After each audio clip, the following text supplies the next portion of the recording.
Well, we finally reach the penultimate episode, I believe, for Monarch Legacy of Monsters in Axis Mundi. Okay. There's only 10 episodes, I believe, so this will be the 9th episode. So, yeah, I think this is the second to last. And they finally go into the mysterious world of the Titans, which, in the King Kong versus Godzilla film, you see it there, too. But here, it's presented more as like it's another dimension or something like that, rather than it being a hollow earth and there's this whole other world there. But either way, the portals exist there, and you go through. And the main revelation of sorts, but also the explanation for Leland Shaw, that being both Russell's character, Kurt Russell. Sure, he's an older guy now, but he's not old enough to have been a veteran of World War II. So, and this was mentioned, for a guy your age, you look pretty good and all that sort of stuff. Well, what happened was in the 60s, Monarch attempted to send a team through the portal to investigate the other world, and they did it. And they put on a big show about it. A bunch of officials and dignitaries there were to witness it and all that. And the overall commander was bragging about it. And of course, it all goes terribly wrong. It whips up some sort of, storm that happens around, knocks all kinds of stuff around.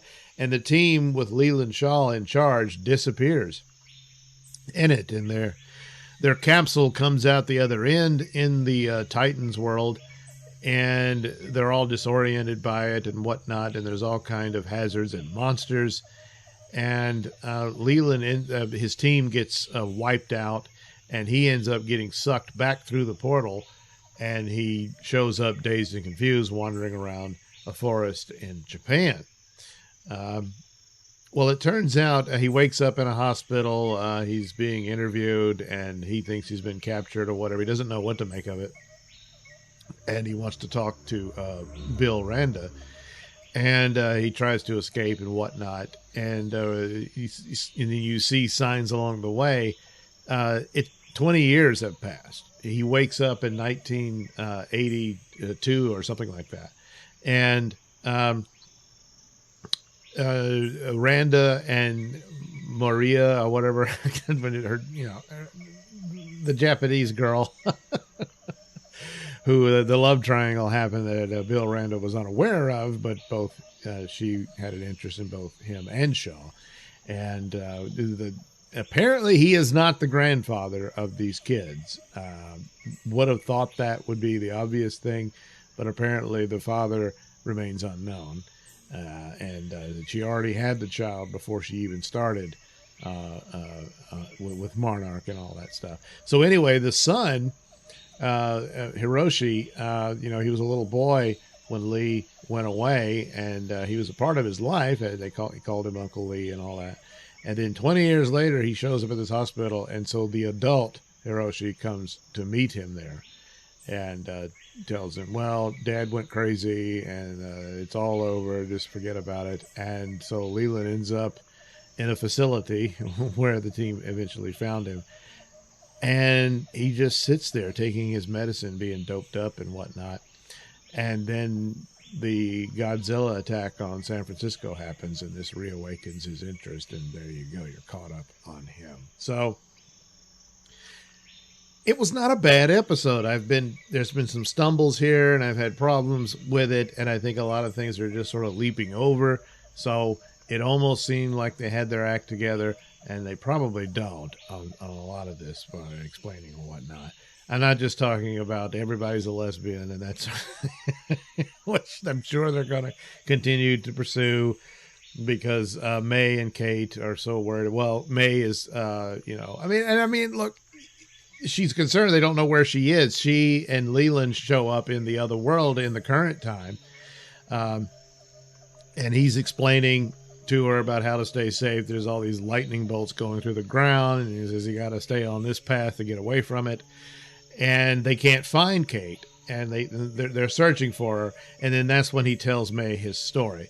But the point of it is that her concern for Kate seemed to border on the idea of someone who's in love with somebody. So I'm guessing that's where it looks like it. That's where they're going. What's his name? Damn it. Kintaro. Yeah. He wakes up in the hospital left behind. He doesn't know what's going on and all that. And he's got to be the big loser out of all of this. So they shift back in time for the story, and they shift to the 80s, and you're pretty much caught up. But where's Kate? Well, we find that out at the end, and she's being chased by a giant boar that seems disinterested in her at first, but then begins to pursue her, chasing her, and she's like, oh no. And then suddenly an arrow hits the boar and kills it, and she looks up, and there's Grandma Miura. Hasn't aged a day. So what I'm thinking is that there's time travel shenanigans afoot here, in the sense of at what point you enter the portal can determine at what point in time you're in. Or it's simply aging is not the same for Miura, whatever, I can't say her name, was when she arrived, and that because for her it's only been a year or two, but for everybody else it's been 40, 50 years, what have you. And so that could be the deal.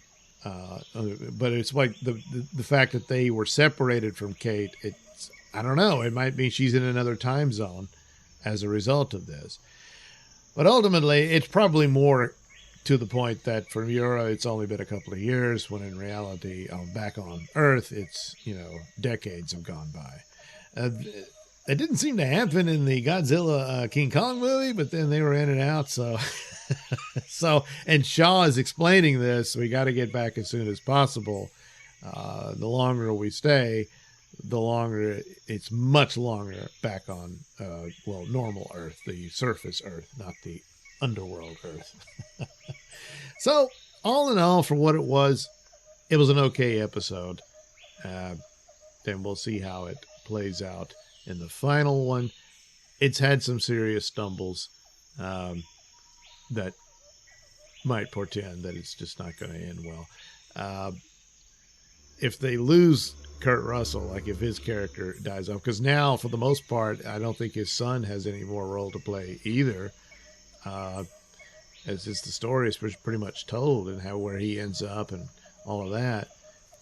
So if he gets killed off, I don't know that the rest of the cast can carry it beyond what it is, because I don't think they've developed enough here.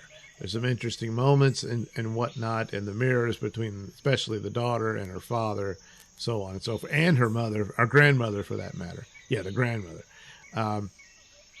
In that, boy, they just can't remain faithful. And stuff like that. But anyway, just objectively looking at it, this wasn't a bad episode. It was okay. So we'll see how it wraps up. But overall, I just don't know. So anyway, there you go. Monarch, Legacy of Monsters.